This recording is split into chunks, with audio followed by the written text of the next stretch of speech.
Hey guys, it's Ellen. Welcome back to PREPisode 6. It's been a couple weeks since I filmed the last video for you guys, so I wanted to kind of just sit down with you guys real quick and give you an update on what's been going on in my prep. I am now on month 3 of prep, which is pretty crazy. Like, I can't believe the time has gone by so fast. And today is actually Thursday, March 2nd, so I am almost done with week 9. And I actually wrote a blog recently talking about some of the struggles that I've experienced in this prep, specifically concerning this wall that I hit with my weight loss, where I was stuck in this plateau at 143 for like 2.5 weeks. And it was just super frustrating because I was doing everything I was supposed to be doing. My training was on point, my macros were on point, and just my body was refusing to respond. So if you're interested in reading that blog post, I will link it below in the description box. But long story short, I was able to get out of that plateau last Sunday. I actually reached an all-time low of 140.1. So I was so close to that 139 something. It's just frustrating because I've been in the 140s for so long. Like I said, this is my 9th week of prep, and I definitely thought I would be out of the 140s by now, but I've just moved at such a snail pace. And this past week when I dropped to 140, that was actually the largest drop I had seen all prep. It was like a 2-pound drop for me. That's the trend that I would ideally like to see continue for the next 12 weeks of my prep. But the past few days since I reached that low, I have been back up at like 141 point something, and I'm hovering there now. So I'm like, oh my gosh, this is just getting so old. Like, every time I hit a new low, I go back up and then I stay there, and then it's a while before I see the next low. So I just don't really know what's going on with my body, but I'm trying to stay positive. There's a couple more days till my check-in on Monday. Like I said, today's Thursday, so I have like 3 or 4 more days until Monday, and hopefully by the time Monday rolls around, my body will have readjusted itself and I'll see a new low on the scale.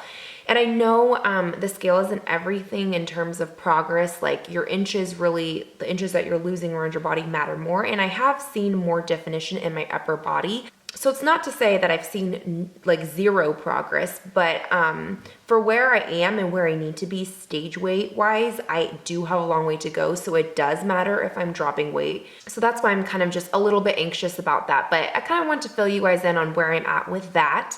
But that being said, I know you guys don't want to just sit here and listen to me ramble all day about my weight struggles. So I thought I would include some helpful clips for you guys on glute isolation. This month, the focus of my training with my coach is really on my glutes and my hamstrings, because I'm a very quad dominant person. And so in my leg sessions this month, I told her I really wanted to kind of back off of any like quad focus exercises and really just zone in on my my butt and my hamstrings, really. So we kind of took out all squats from my programming this month, except for reverse hack squats. I think that's the only leg exercise in there that's like a form of a squat. And also on Sunday, I met up with my friend Megan, who I recently got to connect with. She's a fellow bikini competitor who actually lives here in town, and I was so excited to meet someone here in town that it does bikini competitions, because everyone else that I know in my life, at least, who does fitness shows or is really into like this whole fitness world, doesn't live in town. And so it's just really nice to like connect with someone who can relate to the same things and shares the same like passions and ambitions. And Megan is actually a seasoned competitor. This is like her 5th show season, and she's going for her IFBB Pro card this year, which I totally think she's going to get.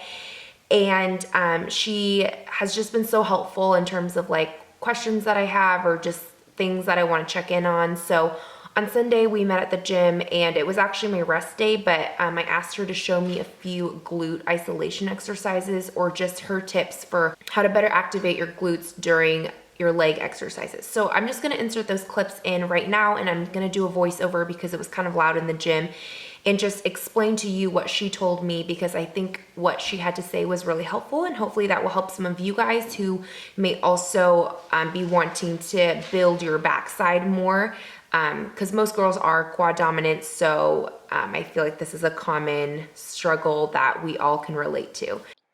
Okay, so Megan is showing a normal Bulgarian split squat here, which would target your quads, but if you lean forward like she's showing you, then you will actually end up activating your glutes more.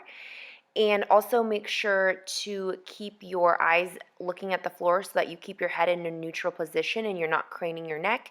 And you can make this simple modification to any quad dominant exercise like lunges or step ups. And if you just lean forward, it will fire your glutes more. This next exercise she is showing you on a hyperextension machine.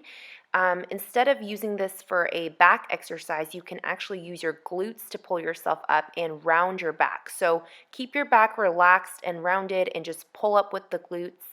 Squeeze really hard at the top, and you don't even have to come all the way up to really feel this. This next exercise is a reverse hyperextension. I just put a Bosu ball on top of a plyo box. It's a really easy makeshift exercise you can do at the gym. And then this last one is a single-legged bridge. You can add a plate for increased difficulty and just make sure you're really squeezing your glutes at the top for the isolation. If you found this video helpful, please give it a thumbs up. I apologize again that I have been kind of AWOL on YouTube. I will try to be a little bit more consistent. But I am starting a new job on Monday, so there are no guarantees because I will be very busy kind of adjusting to that whole situation. But let me know below if you guys enjoy watching more like informational content, or if you enjoy watching more vlogs where I'm just like taking you through my day and showing you what I'm doing as I'm training and prepping for this competition. I enjoy filming both, honestly, so I'm just curious to see like what you guys are interested in watching.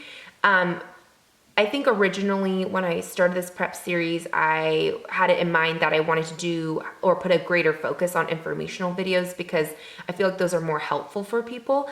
But at the same time, YouTube is almost kind of like a video diary for me, and it's really fun for me to go back years later, months later, whatever it may be, and watch my old videos and see kind of like who I was in that moment, what was going through my mind and what was going on in my life. So for my own personal reasons, I kind of do want to add a few more vlogs in again. I've kind of like missed just, I don't know, recording what's going on in my life, because I know like for you it might not be super interesting to watch what I'm doing in my life, but for me, like looking back on what I've gone through, it's interesting because it's like, you know, it's like a docu-series of like my first prep, and I may never compete again, so this is like my only time that I would be able to see this whole process unfold.